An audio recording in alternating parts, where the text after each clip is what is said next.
नमस्कार, राम राम दोस्तों। तो दोस्तों आज की इस वीडियो में हम डिस्कस करने जा रहे हैं डेवऑप्स के कंसेप्ट के बारे में। फर्स्ट ऑफ ऑल ये समझ लेना चाहिए हमें कि डेवऑप्स क्या चीज़ होती है। आज बहुत ज़्यादा डेवऑप्स के बारे में डिस्कस हो रहा है। देखते हैं ज़्यादा डेवऑप्स के बारे में बहुत ज़्यादा बात की जा रही है। तो देखो इसका सिंपल सा कंसेप्ट है। शायद डेवऑप्स क्या होता है, वो इस तरीके के डेवलपर जो कोड के साथ साथ सर्वर को प्रॉपर्ली मैनेज कर पा रहे हैं, उनको अपन सिंपल लैंग्वेज में डेवऑप्स बोल देंगे। डेवऑप्स डेवलपर है, डेवऑप्स इंजीनियर बोल देंगे। इसका एक सबसे बेसिक सा कंसेप्ट ऐसा होता है कि जैसे किसी डेवलपर ने कोई कोड बिल्ड किया है, अपने सिस्टम पे कोड बनाया है, अब उस कोड को वो डिप्लॉय करता है सर्वर पे। तो ये सर्वर पे एक तो जैसे पहले ज़माने में हम क्या कर रहे थे पिछले टाइम से कि या तो अपन फाइल मैनेजर यूज़ कर रहे थे फाइल्स को अपलोड करने के लिए, या हम क्या कर रहे थे कि जैसे कि फाइल जिला यूज़ कर रहे थे, कोड बनाते थे फाइल जिला के से एफटीपी से कनेक्ट करके फाइल को अपलोड कर रहे थे। पर अभी जैसे अभी क्या हुआ है, थोड़ा कंसेप्ट चेंज हो गया है अभी 2-4-5 सालों से। मतलब ये पहले से ही है पर अभी 2-4-5 सालों से काफ़ी ज़्यादा ट्रेंडिंग हो गया है डेव्स के बारे में। तो उसके बारे में हम अभी डिस्कस करेंगे। देखिए क्या होता है कि जैसे कि मैं डेवलपर हूँ, मैंने कोई कोड बिल्ड किया है और मैं उस कोड को अभी किसी रेपो पे डाल रहा हूँ वर्जन कंट्रोल करने के लिए। रेपो बोल तो गिटहब पे या गिटलैब पे कहीं पे भी डाल रहे हैं अपन। अब जब देखो मैं डेवलपर हूँ, मेरे पास सर्वर का एक्सेस नहीं है, मैं सिर्फ ओनली गिट पे अपलोड कर पा रहा हूँ। अब गिट क्या कर रहा है, गिट उस कोड को लेके सर्वर पे डिप्लॉय कर रहा है। ठीक है, तो ये जो इसके लिए जो स्ट्रक्चर बनाना पड़ रहा है, इसके लिए जो सेटअप करना पड़ रहा है, वो काम डेवऑप्स इंजीनियर डेवऑप्स डेवलपर का होता है। वो ये काम करते हैं कि वो सर्वर पे कुछ सेटिंग करते हैं, गिट पे कुछ सेटिंग करते हैं, कुछ YAML कोड फाइल्स बना देते हैं और कोड को उसके साथ सिंक कर देते हैं। ये प्रोसेस करके जब अपना कोड जैसे कि डेवलपर क्या करता है, फिर अपने जो गिट पे कोड को पुश करता है और गिट फिर ऑटोमेटिकली उसको सर्वर पे डिप्लॉय कर देता है। तो ये वाली जो प्रोसेस है उसके बारे में हम भी आज अभी थोड़ा डेमो देखेंगे, समझेंगे कि किस तरीके से वो आप काम करते हैं। इसको CI/CD बोलते हैं। CI/CD बोलते थे continuous integration continuous development deployment. ठीक है, और ये जो प्रोसेस होते हैं कि हमने जैसे इस कोड को डाला है यहाँ पे गिट से फिर ये कोड किसी वर्कफ्लो के थ्रू सर्वर पे गया है, तो उसको बोल देंगे हम, ये वाली प्रोसेस को बोलते हैं पाइपलाइंस क्रिएट करना। ठीक है, तो अभी क्या है जैसे कि मैं बिल्कुल बेसिक सा बनाऊंगा कि मैं एक गिट रेपो बनाऊंगा मेरे डेमो में। उस गिट रेपो को मेरे सिस्टम पे बनाऊंगा, सिस्टम पे क्लोन करूंगा, फिर मैं उस गिट को कुछ काम करूंगा, वो काम करने के बाद मेरे सर्वर पे वो इफेक्ट होएगा। अभी देखिए जैसे कि मैं जो काम कर रहा हूँ, ये यहाँ पे जो कुछ डेमो दिखाने जा रहा हूँ, वो डेमो चलेगा अपने जैसे मेरे पास VPS सर्वर है, तो मैं उस VPS सर्वर के अकॉर्डिंग ये सब काम करके आपको दिखाऊंगा। तो अभी देखिए इसमें क्या क्या चीज़ होती है, थोड़ा मैं यहीं वर्बली समझा देता हूँ कि एक तो अपने को क्या होता है कि सर्वर पे हमें पब्लिक की और प्राइवेट की जनरेट करनी होती है। जैसे SSH की CS कहीं से मैं सर्वर पे लॉगिन कर पा रहा हूँ टर्मिनल के थ्रू, या कोई भी अपने पास जो भी एक्सेस करने का टूल है उसके थ्रू। उसके बाद में हम वहाँ पे क्या एक प्राइवेट की पब्लिक की जनरेट करेंगे।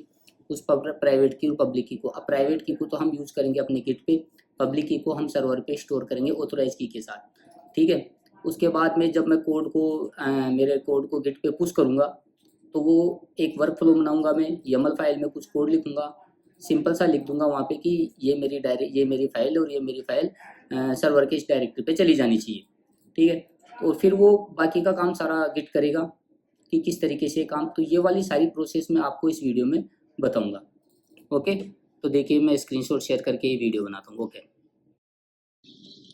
हाँ, तो देखो जैसे कि अभी मैंने बात किया कि किस तरीके से अपन एक सिंपल HTML को अपने सर्वर पे डिप्लॉय कर सकते हैं, किस तरीके से हम उसका CI/CD पाइपलाइंस बना सकते हैं, ये सब कुछ हम डिस्कस करेंगे अभी इसके बारे में। तो देखिए मैं आपको ये बताता हूँ कि जैसे कि मान के चलिए कि मैंने यहाँ पे मेरे सिस्टम में एक होम CI/CD के नाम से एक HTML बना रखा है। ठीक है, और ये मेरा गिट रेपो बना हुआ है। तो ये चीज़ें समझाने की जरूरत नहीं है कि कोई भी आए यहाँ से रेपो क्रिएट कर सकता है। ठीक है, और रेपो क्रिएट करके उस रेपो को अपने सिस्टम पे क्लोन कर सकता है। तो जैसे कि मैंने ऑलरेडी रेपो बना रखी है, तो ये जैसे मैंने रेपो यहाँ पे ऑलरेडी बना रखी है। तो अभी देखो इसमें क्या करना है, जैसे आप रेपो बना लेते हैं तो सर्वर के साइड से मैंने आपको बताया कि सर्वर के साइड से अपने कुछ काम करना रहता है। वो काम देखो क्या है, सबसे पहले तो क्या रहता है, गिट रेपो हम बना लेंगे, तो आप आराम से गिट रेपो बना लेंगे जो मैंने बना दिया है। उसमें कुछ कुछ भी ऐसा नहीं है कि जिसमें कुछ समझाने की जरूरत है। XYZ कोई भी आए और यहाँ पे न्यू रिपोजिटरी पे करके, यहाँ पे स्टार्ट कर न्यू करके, और यहाँ पे अपना रेपो का नाम देके इसको प्राइवेट रख सकते हैं और क्रिएट करके रेपो बना देंगे। फर्स्ट ऑफ ऑल तो इस तरीके से मैंने एक रेपो बना ली है यहाँ पे, और वो रेपो है ये HTML CI/CD। ठीक है, ये फर्स्ट स्टेप है, ये कंप्लीट कर लेनी। इसके बाद में हमें चलना है सर्वर पे। तो देखो सर्वर पे चलने के बाद हमें क्या करना है, सर्वर पे चलने के बाद सबसे पहले हमें क्या करना है, अपने SSH पे लॉगिन होना है। ठीक है, तो मैं अपने यहाँ पे SSH में जैसे जिस तरीके से मैं जाता हूँ यहाँ पे, और मान लीजिए मैं यहाँ पे अपने SSH में लॉगिन हो गया हूँ। ओके, सेकंड उसके बाद में हमें की से ये जनरेट करना है। ये वाला कोड आपको चलाना पड़ेगा SSH की। मैं ऑलरेडी जनरेट कर चुका हूँ तो मुझे दोबारा करने की जरूरत नहीं है। जैसे मैं इसको करूँगा तो ये मेरे को कुछ पूछेगा, तो उस टाइम में आपको एंटर हिट कर देना है और उसके बाद में ये क्रिएट हो जाएगी। ठीक है, तो ये कमांड आपको डालनी है। उसके बाद में हम देखेंगे कि मेरा SSH क्रिएट हुआ है कि नहीं। तो ये कहाँ रहता है, रूट के अंदर SSH होता है, और आप यहाँ पे ये चला के भी चेक कर सकते हैं। मैं देखूंगा तो देखिए मेरे यहाँ पे पब्लिक की और ये प्राइवेट की यहाँ जनरेट हो रखी है। ठीक है, अब देखो जिसके आगे PUB लगा हुआ है वो पब्लिक की है, जिसके आगे RSS नहीं लगा हुआ है वो प्राइवेट की है। अभी अपने जो इस प्राइवेट की इसके अंदर जो कोड लिखा हुआ है वो कुछ इस तरीके से रहेगा। ठीक है, तो आप अपने जैसे कैट लगा के ये कमांड लगाएंगे तो ऐसा आपको मिल जाएगा। थोड़ा बड़ा होता है, मैंने यहाँ पे इसको हटा दिया है ताकि ये कॉपी नहीं हो। तो ये वाला कोड लेके अपन को क्या करना है, सबसे पहले गिट पे डालना है, अपने गिट पे ऐड करना है। ठीक है, तो पहले ये लेंगे। दूसरा हमें क्या करना है, इस कैट कमांड लगा के हमें ये पब्लिक की लेनी है। अब ये जो पब्लिक की लेनी है, ये पब्लिक की भी मेरे को यहीं से मिल जाएगी क्योंकि दोनों मेरे पास यहाँ लिखी हुई है। अभी इसको क्या करना है, इसको हमें इस जगह पे पेस्ट करना है।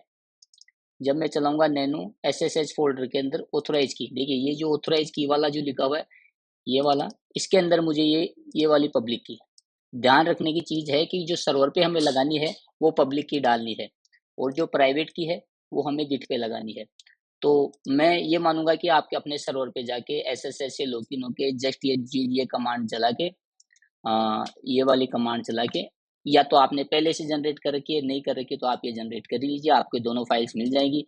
आप LS और SSH फोल्डर में जाके चेक कर सकेंगे, आपको मिल जाएगी वहाँ वहीं पे इसी SSH फोल्डर में ऑथराइज की है, जहाँ पे अपन को आपको ये पब्लिक की जो भी है आपकी वो इसके अंदर ऐड कर देनी है। अगर आपकी पहले से ऐड की हुई है आपके सिस्टम की कहीं पे, कोई दिक्कत नहीं है, इसमें आप एक लाइन स्पेस दे, एक न्यू लाइन में ये दोबारा दूसरा ऐड कर सकते हैं। ये मल्टीपल कीज को एक्सेप्ट करता है, तो आपको ये लगा देनी है।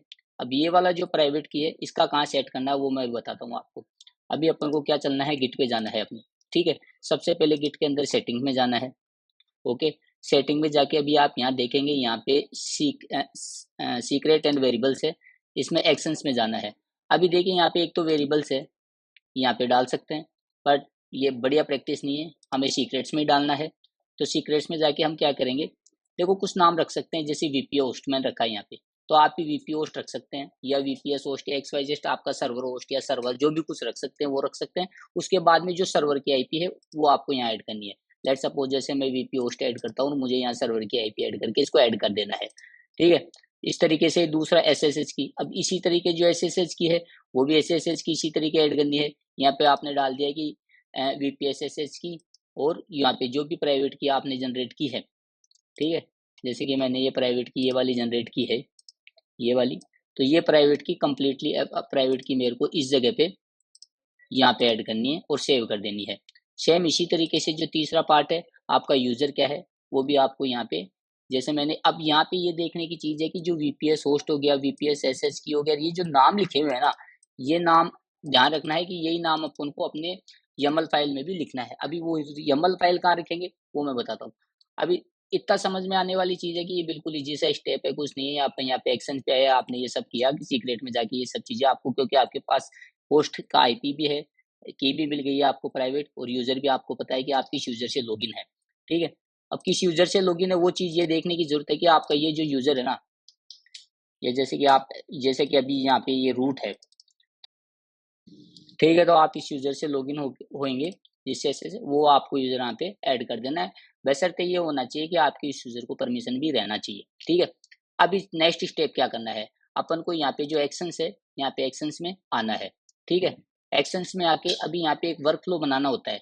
अभी आप यहाँ पे वर्क फ्लो क्रिएट करेंगे तो आपको यहाँ पे जैसे कि सेटअप है वर्क फ्लो योर सेल्फ, ऐसा कुछ आएगा YAML यहाँ पे फाइल। ठीक है, इस तरीके से आ जाएगा। अभी मेरे केस में क्या हो रखा है, मेरे केस में मैंने ऑलरेडी यहाँ पे एक सेटअप बना रखा है। एक सेकेंड, ये देखिए मैंने एक डेवोप इस नाम से बना रखा है। तो इस सेटअप में क्या लिख रखा है मैंने, इस सेटअप में हमें लिखना है, क्रिएट करेंगे तो ये वाला कोड हमें इस सेटअप में यहाँ लिखना रहेगा। देखो बेसिक सा है, पहले तो अपने सेटअप का नाम क्या है वो रखना है ऊपर ऊपर, ये एक तरीके से कॉपी पेस्ट ही कर देना है, ये समझ लो आप यहाँ पे।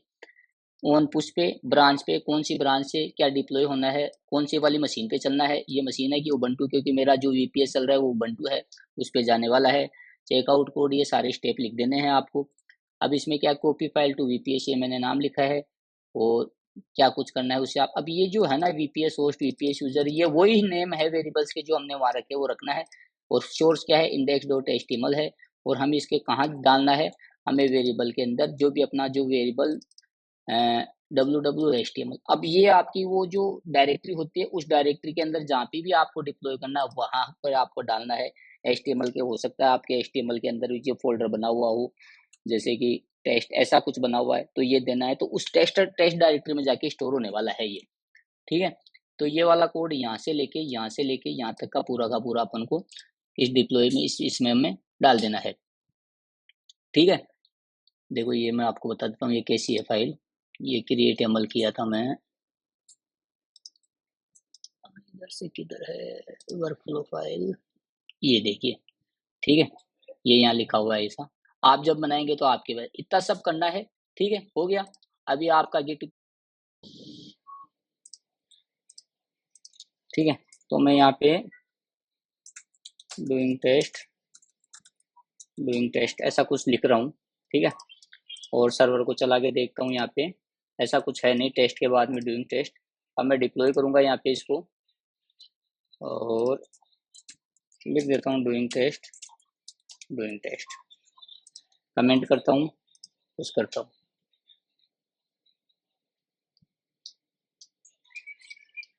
ये पुश हो गया है कोड इधर।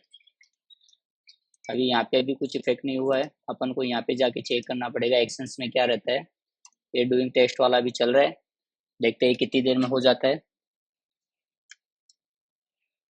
जैसे ये कंप्लीट होएगा अपना सर्वर इधर इफेक्ट करेगा, इस यहाँ पे कुछ लाइन ऐड कर देगा ऑटोमेटिक।